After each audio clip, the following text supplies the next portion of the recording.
Hello, YouTube. Thanks for stopping by my channel. I have a question for you. Did you have a teacher that changed your life? Perhaps a teacher from your past that stands out that you can remember? I can think back of some teachers from kindergarten all the way through high school that I can remember, and I can think of them fondly. I can remember the way that they taught, how they could make something interesting. Some of the things that they taught that were separate from the class. They would share stories and have humor. And good teachers, and I think some of us even can remember some bad teachers. And there was a couple of things that sparked this video. I saw on my calendar, and it had on October 5th that it was World Teachers Day, and I had to look it up. What is World Teachers Day? It said that World Teachers Day 2024 is a day of recognition and appreciation for teachers around the world. It's an occasion to celebrate the profound impact teachers have on society by equipping students with the skills, knowledge, and values needed for success. This day also serves as a reminder of the importance of quality education and the role of teachers in achieving it. There's no doubt, I think most of us can agree on the importance of quality education. And I think sometimes we don't necessarily appreciate the role that our teachers play in that. And also, not long ago, I was perusing through my old yearbook. I graduated in 1991. The theme on our yearbook was "No Turning Back," and how true that is. We can't go back, can we? But what great memories when you peruse your high school yearbook and you look at the photos, the teachers, and all the things that are in it, all the memories that come back.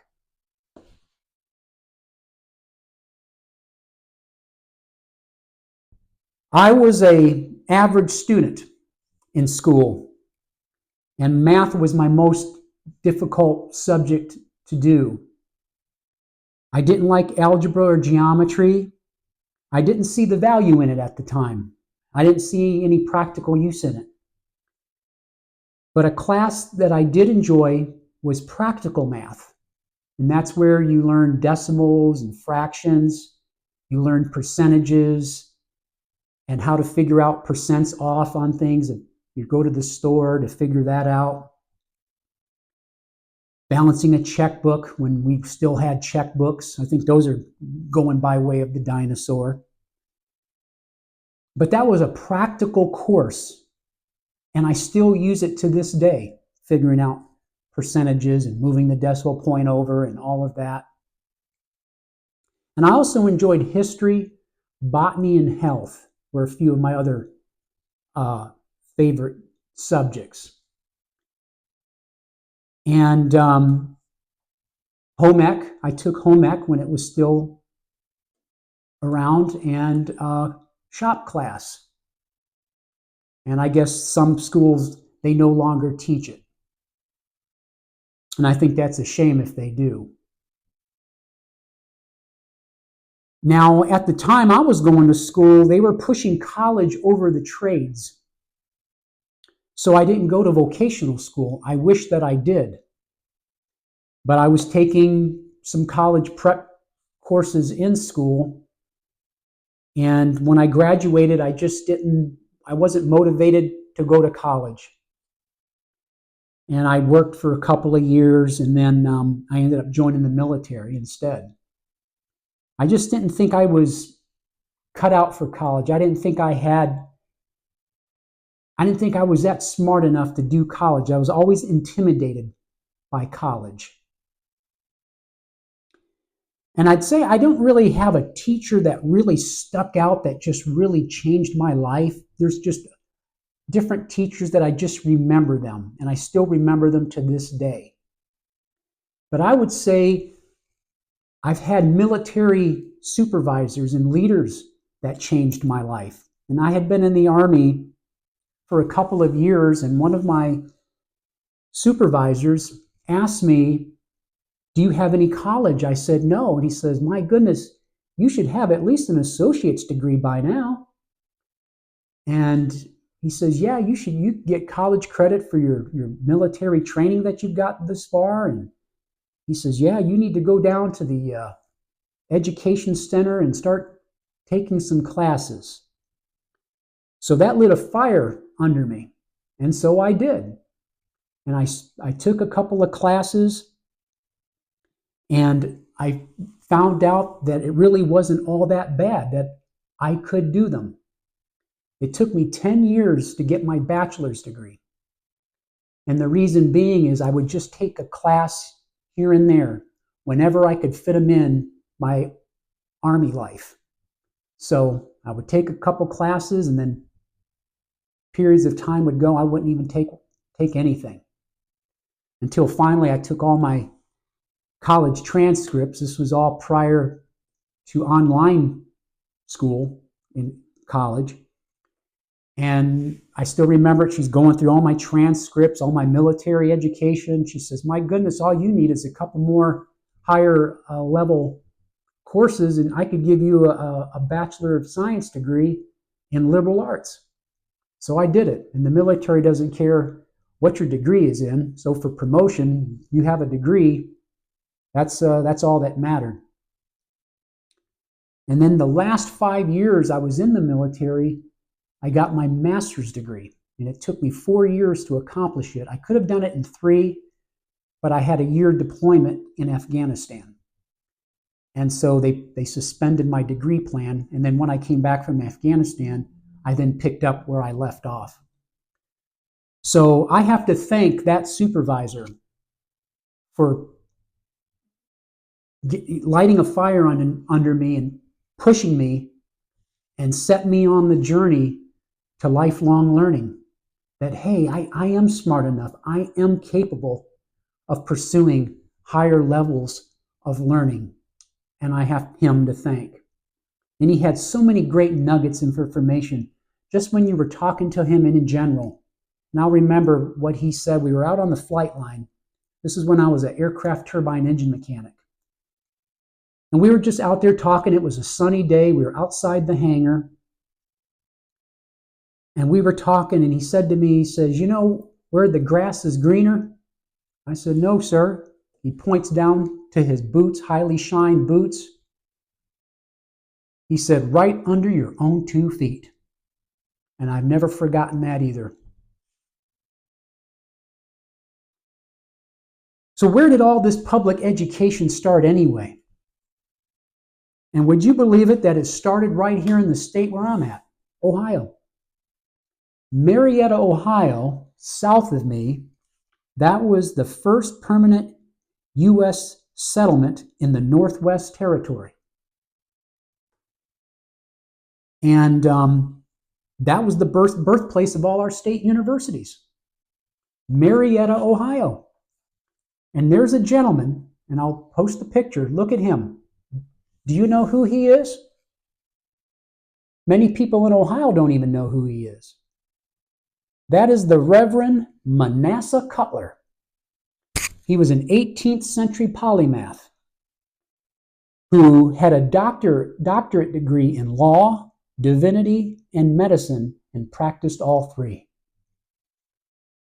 And he almost single-handedly persuaded the Continental Congress to pass the Northwest Ordinance of 1787, establishing the 5 new states at that time, and of course, Ohio being one of them. Indiana, Illinois, Michigan, and Wisconsin. And what did that ordinance include? It included provisions for free, universal education, freedom of religion, and the prohibition of slavery.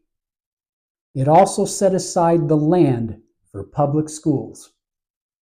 You got Marietta College, Ohio State University, and it branched off from there. Our early pioneers who understood the importance of getting an education. And originally, too, it was to live in harmony with the Native Americans, but unfortunately, as we know, that fell through, what we did and what happened with us and the Native Americans. The importance of education. And I was listening to, this was back in 2013, and I remember this. I was watching Dr. Ben Carson speak at the National Prayer Breakfast. And he said something that stuck with me. He said this. He goes, this is Dr. Ben Carson speaking.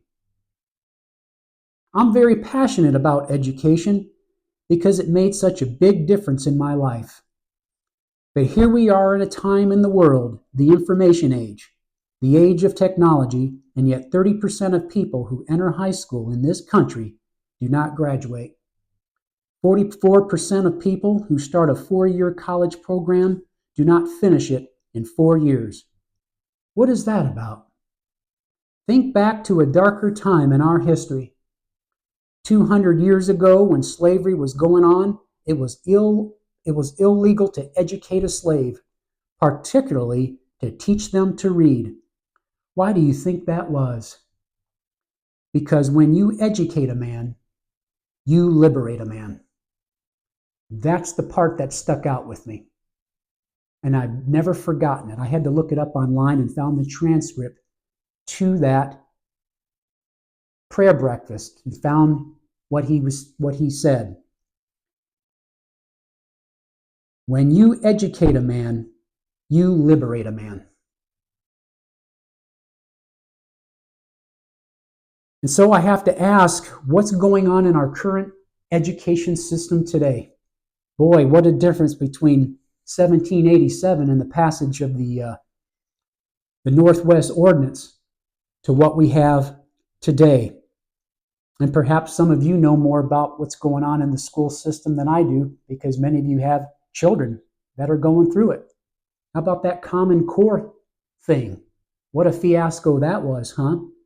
And I guess some states still have Common Core, or they're modifying it, or there's legislation out to repeal it. So I'm not quite sure what the latest and greatest is on Common Core, or what the graduation statistics are of recent. So that'd be interesting to find out about that. But what are some of the things I've heard? I've heard that there's a teacher shortage. I heard that there are people, they're not entering the profession. I've had teachers talk to me and tell me some of this stuff, and they're quitting for various reasons. I've heard things like low pay. What a crying shame that we can't pay our teachers more. Disrespect from students to where there's even physical violence in the classroom. Cliques in the school system where even teachers disrespecting other teachers. The administration not getting support from them. Challenges with the parents. Wow. I hear that quite a few times. How it's difficult dealing with the kids' parents. And then you've got, with the shortages, you have teachers covering down on other classes. There's not a substitute teacher, so now they're juggling their own classroom and then have to cover down the hall to go teach another class. And what's happening? Teachers are getting burned out. That's what's happening. And I've heard that most teachers quit within the first 5 years. And now you've got teachers, they're not even making it the first 3 years. And I've heard some people say, well, take your kids out of the public school indoctrination camp and send them to private school. So you got people doing that. Which is better, public school, private school? I don't know. Or homeschool your kids. I know some people, they're not able to do that. But more people are. And it's safer now, especially with the environments going on in our school systems today. Some parents are saying, you know what? I'm keeping my kids at home and I'm going to teach them myself. I came across something very interesting. This guy is by the name of John Taylor Gatto. He was a school teacher for 30 years, and he wrote a book, and he does talks critiquing the school system. Interestingly, he wrote this book in 1992, the year after I graduated high school. But this is a good book. It's called Dumbing Us Down, The Hidden Curriculum of Compulsory Schooling, John Taylor Gatto. And I'll just read quickly, give you a synopsis of what this is about. After over 100 years of mandatory schooling in the United States, literacy rates have dropped. Families are fragmented, learning disabilities are skyrocketing, and children and youth are increasingly disaffected. 30 years of teaching in the public school system led John Taylor Gatto to the sad conclusion that compulsory governmental schooling is to blame. He became a fierce advocate of families and young people taking back education and learning, arguing that genius is as common as dirt, but that conventional schooling is driving out the natural curiosity and problem-solving skills we're born with, replacing it with rule following, fragmented time, and disillusionment. Gatto continues to bang the drum for an unshackling of children and learning from formal schooling.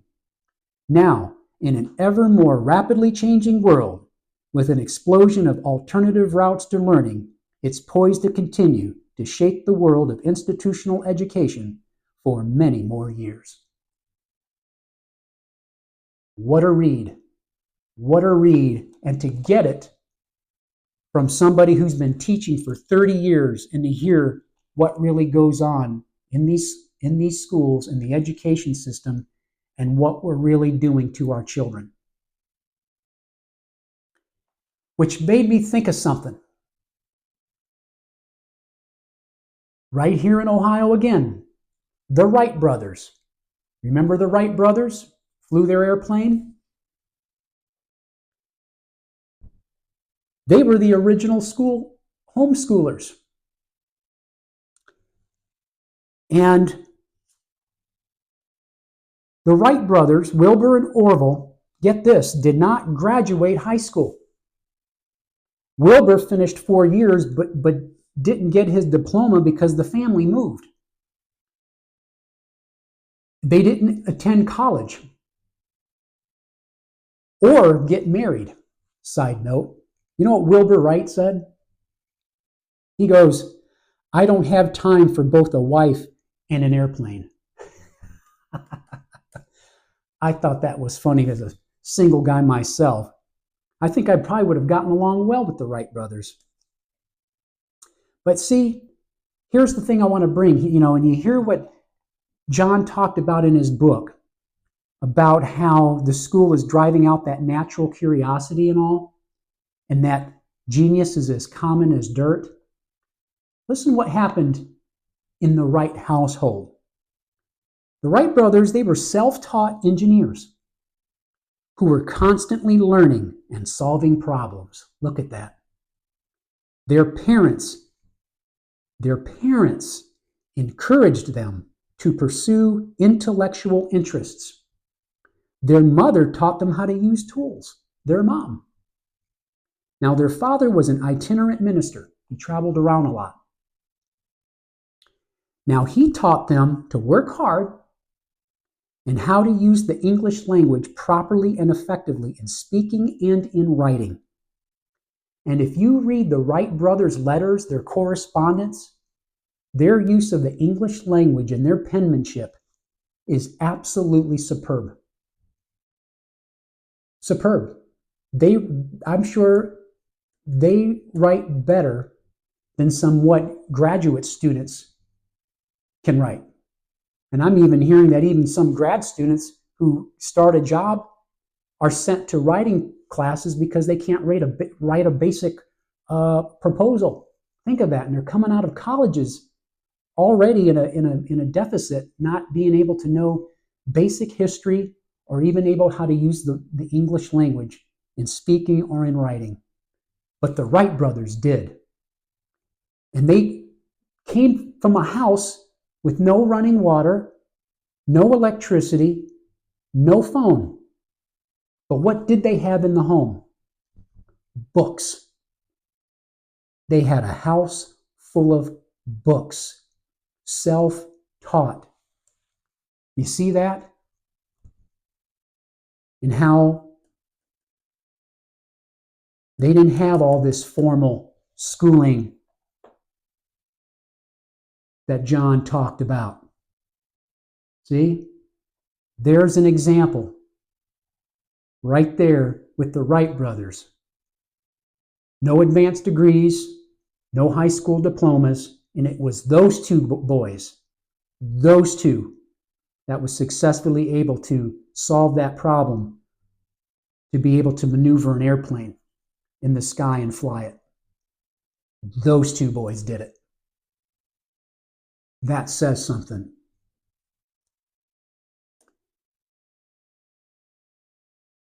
What makes for good teachers?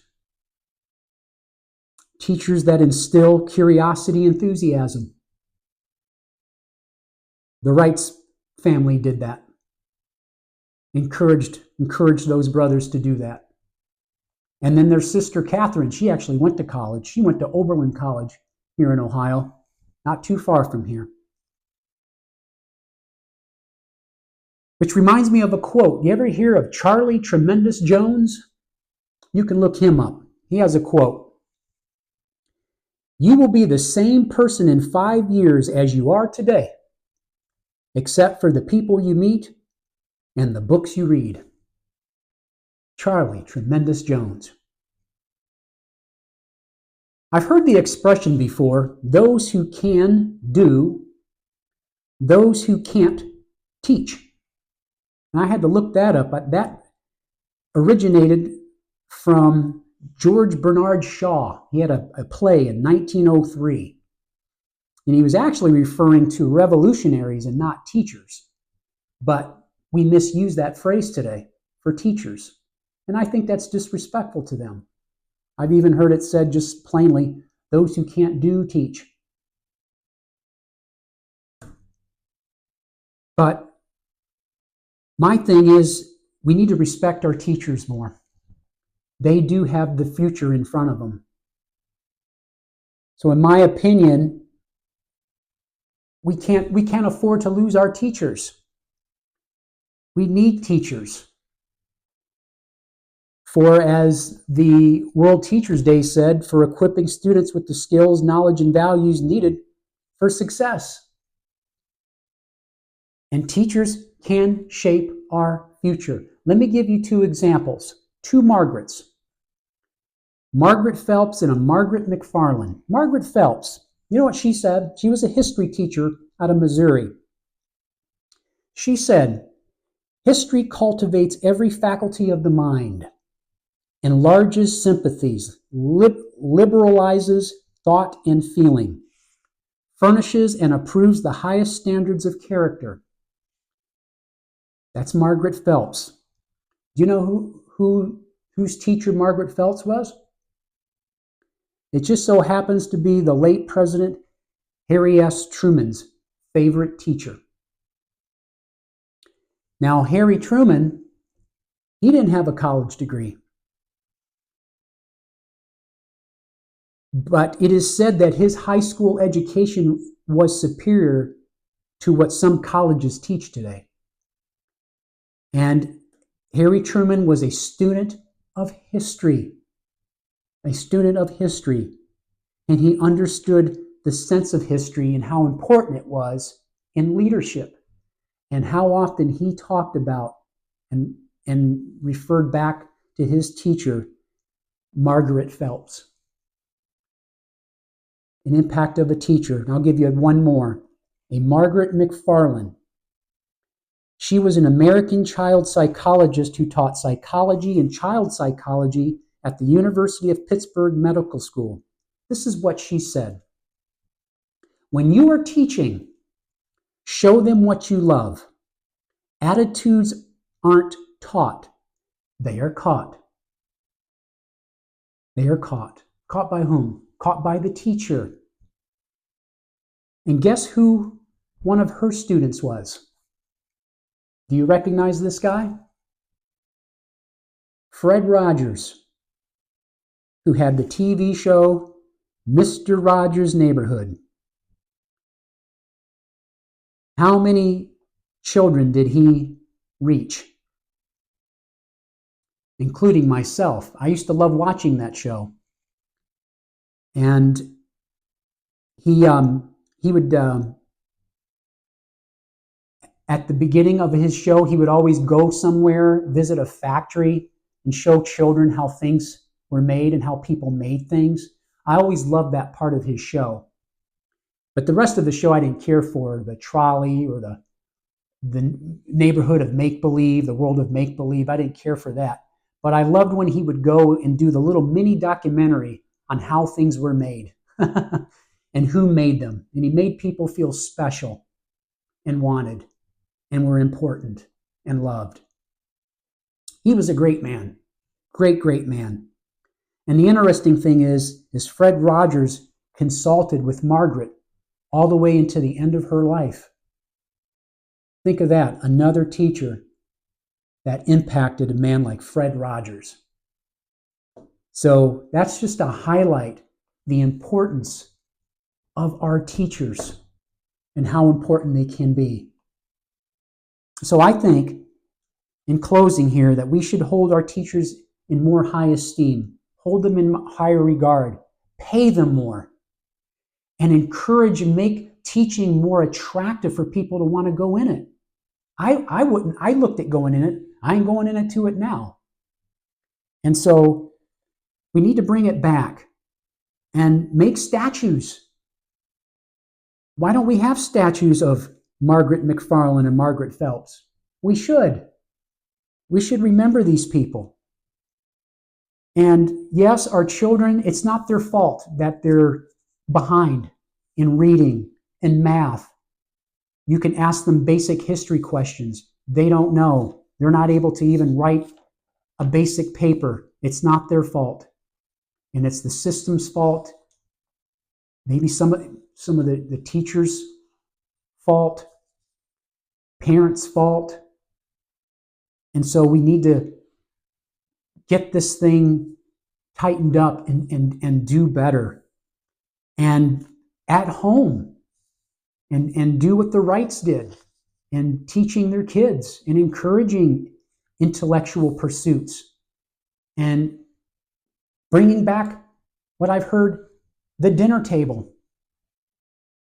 Do we even sit around the dinner table as families to talk and discuss things and share stories?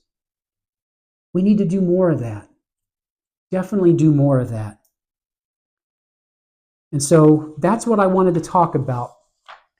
Our teachers, the current education system. And so, and perhaps maybe even learn something from it. But I just wanted to share that. And it's my prayer that the rest of this school year, the kids and the teachers and all the administration stay safe this year, and that our kids can get a good, solid education. And just who knows, another Mr. Rogers, another President Truman, maybe another Dr. Ben Carson, surgeon, who knows, right now is being influenced by a teacher. By a teacher. That is all. Take care. Shout out to all the teachers.